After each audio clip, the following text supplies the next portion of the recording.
Episode की शुरुआत में हम देखते हैं कि मिस्टर एनवर को एक बार फिर से हेलुसिनेशन होने लगती है और वो मिसेस हतीजे से बात करने लगते हैं। लेकिन वहीं दूसरी तरफ हम देखते हैं कि दरवाजा थोड़ा सा टूटा हुआ था और जिसमें से निशान झांक कर देखती है कि मिस्टर एनवर कैसे अपने आप से ही बातें करते हुए बड़बड़ा रहे हैं, जिससे कि वो डर जाती है और ये बात वो डोरुक को भी बताती है। डोरुक से कहती है कि नाना जी तो नानी से बातें कर रहे हैं। तो वो कहता है कि क्या वो वापस आ गई हैं? वो वापस आ गई होंगी।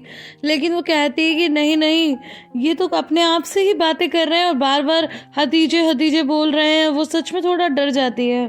अब नेक्स्ट सीन में हम राइफ और जेदा को कार में जाते हुए देखते हैं, जहाँ पर वो कहता है कि इस ड्रेस के साथ कुछ अधूरापन लग रहा है और वो कहता है कि जो टॉप्स और रिंग मैंने दी है वो तुम पहन लो। जेदा मना करती है और कहती है कि ये तो तुम्हारी मॉम की है। तो वो बोलता है कि मैंने कहा ना कि ये मेरी मॉम की नहीं है, मैंने तुम्हें गिफ्ट में दी है, तुम पहन लो। तो कहती है कि ठीक है, मैं बस एक बार आज पहनूंगी और इसे मैं बिल्कुल एक उधार ही समझ रही हूँ, ये गिफ्ट बिल्कुल भी नहीं है, मैं धीरे धीरे करके चुका दूंगी। फिर वो पहन लेती है और ये मुस्कुराने लगते हैं। नेक्स्ट सीन में हम देखते हैं कि बाहर बोलती है थैंक यू पापा, आपने बच्चों को संभाल लिया। तो वो बोलते हैं हाँ बच्चे सो चुके हैं तो मैं जा रहा हूँ। लेकिन उनके जाते ही निशान बाहर आती है और एकदम से बाहर के गले लग जाती है और कहती है कि मॉम मुझे डर लग रहा है, डर लग रहा है। तो वो पूछती है क्यों? तो फिर बताती है जो कुछ भी मिस्टर एनवर ने किया। तो बाहर उसे समझाती है देखो बेटा, जब हम किसी से बहुत प्यार करते हैं तो कुछ लोग ऐसे होते हैं कि उन्हें खोने के बाद भी उनसे बात करते रहते हैं। इसमें डरने की कोई बात नहीं है, तुम्हारे नाना जी तुम्हारी नानी को बहुत प्यार करते हैं, इसीलिए। फिर वो समझा बुझा कर उसे लिटा देती है और कहती है कि मैं बाहर हूँ, अगर किसी चीज की जरूरत हो तो मुझे आवाज दे लेना। इसके बाद थोड़ी देर बाद डोरुक भी बड़बड़ाने लगता है और कहता है कि मैं अपने पापा से बात कर रहा हूँ, उन्होंने मुझे सफेद हाथी लाने के लिए कहा है जो उड़ता हो, लेकिन मेरे पापा को नहीं पता कि वो क्या खाता है। ऐसे मतलब उठपटांग बातें नींद में बड़बड़ाने लगता है, जिससे निशान फिर परेशान हो जाती है। कहती है डोरुक डोरुक तुझे क्या हो गया है? और फिर वो दौड़ कर जाती है मॉम मॉम। अब नेक्स्ट सीन में हम देखते हैं कि मिस्टर एनवर और शीरीन आपस में बातें कर रहे होते हैं। तो वो पूछती है कि अब डोरुक कैसा है और ये तीनों कहाँ जाती रहती हैं। तो मिस्टर एनवर कहते हैं कि मुझे क्या पता है, ऐसा कुछ भी नहीं है, डोरुक ठीक है। और बेटा आज तो बस मिस फजीलियत आई थी और तो बाहर कहीं गई नहीं, मैं मुझे इस सब का नहीं पता, तुम क्यों पूछ रही हो?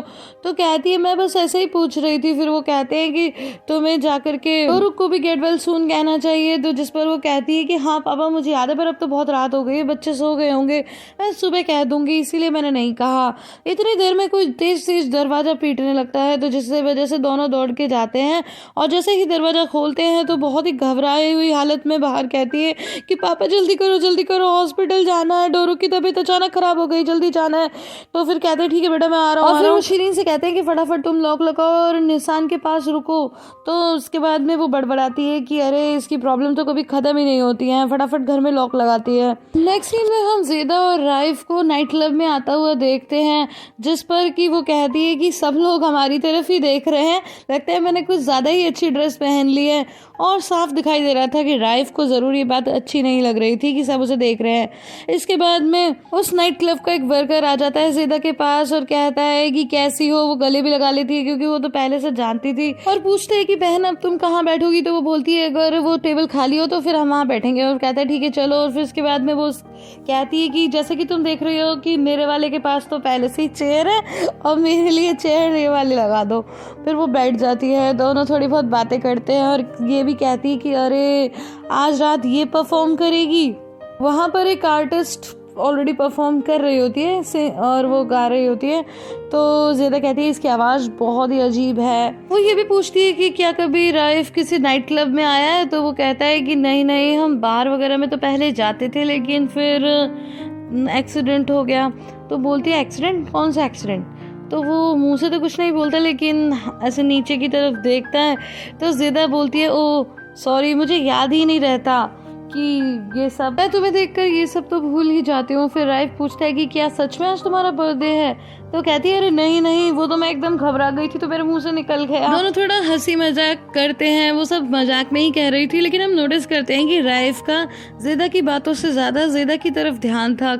इसके बाद वो सिंगर कहती है कि हमारे बीच में एक बहुत ही अच्छी आर्टिस्ट मौजूद हैं और वो है ज़ेदा, अच्छा होगा अगर वो भी हमें 2 लाइनें सुनाए। तो ज़ेदा कहती है कि हाँ क्यों नहीं। ज़ेदा बहुत खुश होती है और परफॉर्म करने लगती है। बहुत ही अच्छा नाच रही थी, गा रही थी, और गाना गाए थोड़ा सा अजीब था, मतलब गा के तो नहीं सुना पाऊंगी, लेकिन मैं आपको थोड़ा बता देती हूँ कि अगर तुम्हारे ग्लास में पॉइजन भी हो तो तुम मुझे दे देना, मैं तुम्हारे लिए पी लूँगी, ब्ला ब्ला।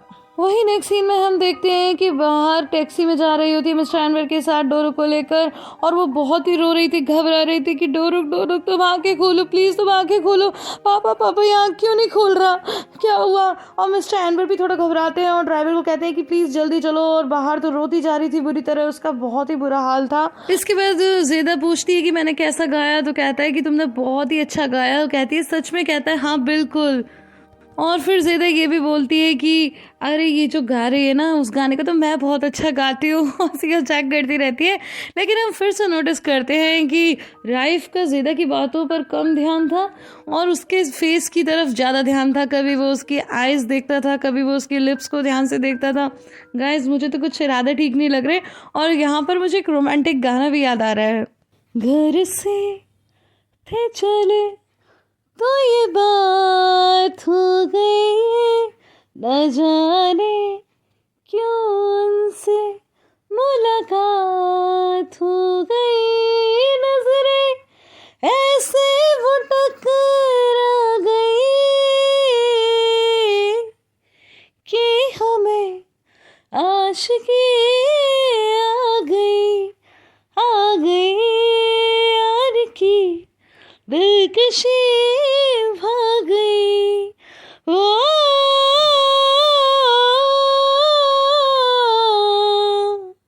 तो एनीवेज इसके बाद नेक्स्ट सीन में हम देखते हैं कि बाहर दौड़ी दौड़ी डोरू को गोदी में लेकर सीधा हॉस्पिटल में आती है और कहती है कि प्लीज़ मेरे बच्चे को देखिए, ये बीमार है। और डॉक्टर उसे तुरंत ही देखते हैं और पूछते हैं कि इसे हुआ क्या है। तो बताती है कि वो कल से वॉमिट कर रहा है और अजीब अजीब चीज़ें बड़बड़ा रहा था यहाँ आने से पहले गाड़ी में, प्लीज़ इसे देखिए। और उसका बहुत बुरा हाल होता है, वो रोने लगती है।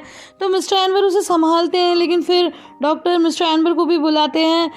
तो वो कहते हैं कि बेटा मैं बस अभी आता हूँ। तो कहती है पापा जल्दी आना। वो बहुत घबराने लगती है और ईश्वर को याद करने लगती है। गाइस गेस व्हाट, हमें कौन मिलता है पता है? अगर आपने मिरेकल देखा हो तो फिर आप डॉक्टर अली वैफा को तो जानते ही होंगे। जी हाँ, यहाँ पर दोनों सीरियल्स के एपिसोड्स को क्रॉसओवर कर दिया था। स्टोरी कुछ इस तरह थी, इसी वजह से उसे वहाँ पर अली वैफा मिल जाता है। और जो कि जब बाहर को रोते हुए देखता है तो वो उससे पूछता है कि तुम क्यों रो रही हो। तो वो बताती है कि मेरा बेटा वहाँ पर है। तो बस वो गेट वेल सून बोलता है और वहाँ से निकल जाता है। एंड गाइज मैं आपको रिकमेंड करूँगी कि आप ये सीरियल ज़रूर देखना। मैंने शॉर्ट में इसे अपने चैनल पे बताया है। ये बहुत ही इंस्पिरेशनल स्टोरी है। अगर आपने नहीं देखी तो आपको ज़रूर देखनी चाहिए कि कैसे एक ऑटिस्टिक पेशेंट एक डॉक्टर बन जाता है। नेक्स्ट सीन में हम ज़ेदा और राइफ को गाड़ी में आता हुआ देखते हैं, जहाँ राइफ कहता है कि पहले हम तुम्हें छोड़ देंगे और फिर मैं घर चला जाऊँगा।